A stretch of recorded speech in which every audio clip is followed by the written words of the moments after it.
Assalamu alaikum, dear students. Today we are going to discuss the function of plasma membrane. Previous videos check हमने पागे कि मंगा the plasma membrane properties, different models कम चे the plasma membrane पर structure बानी पेश हुई.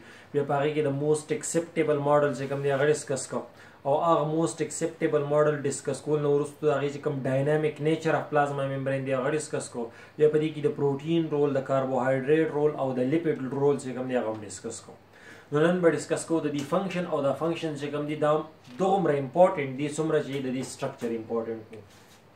पर function की the total अवलाने function check हमने अगर से it is responsible for formation of pseudopodia.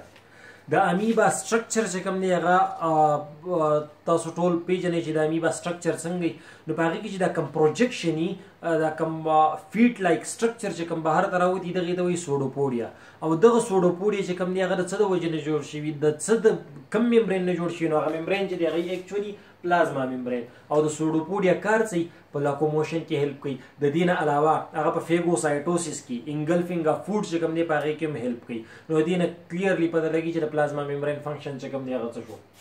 The next one, it is responsible for formation of microvilli. Microvilli چې کوم دی هغه څه finger like projection. Like for example, brush border epithelial cell in nephron. په nephron کې چې کوم brush border epithelial cell موجود دي نو هغه کې څه دا finger like projection دي. دغه سي په small intestine کې villi microvilli کوم intestinal cells دي په هغه کې موجود دي. function دا هغه څه د microvilli to increase surface area. surface area چې کوم دی هغه increase کول نو microvilli formation چې کوم دی هغه څنګه کیږي د plasma membrane نه کیږي. next important function, it is a mitochondria. اوس د مایټوکانډریا چې کوم دا هغه یو جدا ارګینلی دا هغې ته پاور هاوس اف د سیل وایي نو پلازما ممبرین چې کوم دی هغه څنګه د مایټوکانډریا کار کوي. که تاسو لږ بیکټیریل سیل ریکال کوئ په بیکټیریل سیل کې موږ ویلي چې بیکټیریل سیل کې پلازما ممبرین چې دی انویژنیټ شوی د انفولډډ سټرکچر جوړ کړی. دغه انفولډډ سټرکچر چې کوم دی هغې ته موږ وایو میزوزوم نو دلته کې هم هغه لیکلی چې میزوزوم چې کوم دی د هغې فارمیشن دا کوي او د هغه میزوزوم کار چې کوم دی هغه څه هغه میزوزوم د مایټوکانډریا کار کوي. انرجی پروډکشن کې هم هیلپ کوي. د دې نه علاوه میزوزوم چې کوم دی هغه په ریپلیکیشن اف ډي ان اے کې هم ځکه په هغې کې ډي ان اے ریپلیکیټینګ انزایم موجود دي او په سیل ډیویژن کې هم هیلپ کوي. نیکسټ ون, obtaining nutrients. سیل ممبرین چې کوم دی ان کیس اف انیمل سیل اوټر موسٹ ممبرین دی نو چې څومره نیوټرینټ سیل ته ریکوایرډ وي نو هغه به انټر کیږي څه تھرو پلازما ممبرین. نیکسټ ون, excrete metabolic waste. په سیل کې چې دننه څومره میټابولیک پروسیسز کیږي as a result of metabolic process مختلف قسم میټابولیک ویسٹ جوړیږي.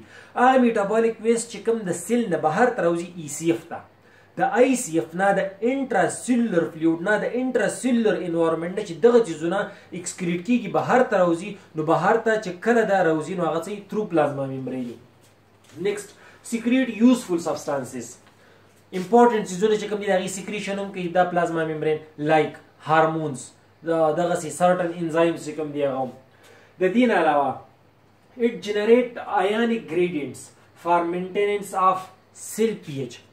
اوس د سیل پی ایچ چې کوم ده د هغې مینټین کول دا ډېر زیات امپورټنټ دي نو هغه دا څنګه مینټین ساتي تھرو آیانیک ګریډینټس. ډفرنٹ آینس چې کوم دي د هغې ایکسچینج په مختلف پروسیجر باندې کیږي هغه په نروس سیسټم کې کله چې په نیورون کې دغسې په مسکولر سیسټم کې په هغې کې به هم هغه ډسکس کوو.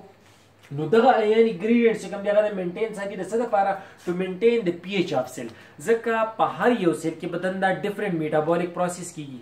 د ډفرنٹ میټابولیک پروسیس دپاره به ډفرنٹ انزایم پکاري او انزایمز چې کوم دي د هغې دپاره به سپیسیفیک پی ایچ پکاري نو د هغه انزایم دپاره پی ایچ مینټین کولو دپاره پلازما تھرو پلازما ممبرین څه کیږي آیانیک ګریډینټس چې کوم دی هغه کریټ کیږي. اوس دا څو امپورټنټ پوینټس چې کوم دي ریګارډینګ پلازما ممبرین. پیسیو ټرانسپورټ you all know very well. پیسیو ټرانسپورټ چې کوم دی هغه څه یوجولي د ډفرنٹ میټیریلز چې کوم دي د هغې څه مومنټ دي خو وداوټ ایکسپینډیچر اف انرجي نو چې کله وداوټ ایکسپینډیچر اف انرجي نو دا به همیشه چېرته د های کنسنټریشن نه به مالیکیول سبسټانسز لیکویډ هر څه چې هغه به چېرته مومنټ کوي لو کنسنټریشن ته لکه فار ایگزامپل ډیفیوژن په کیس کې اسموسس په کیس کې دغسې فیسیلیټیټډ ډیفیوژن چې کوم دی د هغې په کیس کې. بل دی ایکټیو ټرانسپورټ. اوس ایکټیو ټرانسپورټ چې کوم دی هغه به څه چې کله د لو کنسنټریشن نه یو څیز مومنټ کوي ټوورډ های د ساري جی د لو کنسنټریشن نه چې کوم دی هغه څه کې موومېنټ کې ټورډ های کنسنټریشن. نو چې کله یو چیز د لو کنسنټریشن نه های ته ځي نو هغې ته وایي څه پکاري انرژي به ورله پکاري. نو انرژي چې ورله پکاري نو موږ څه وایو چې اکټیو ټرانسپورټ به صحیح وذ ایکسپینډیچر اف انرژي. په دې کې بیا فردر دو امپورټنټ ټایپ دي هغه ول ایگزامپل ډسکس کو. یو دی پرایمري اکټیو ټرانسپورټ او بل دی سیکنډري اکټیو ټرانسپورټ چې دا تاسو ته کم از کم کلیئر. پرایمري اکټیو ټرانسپورټ چې کوم دی هغه دی زه ګورئ سوډیم آین چې کوم دی هغه څه کېږي د دندې نه پمپ کېږي بهر ته.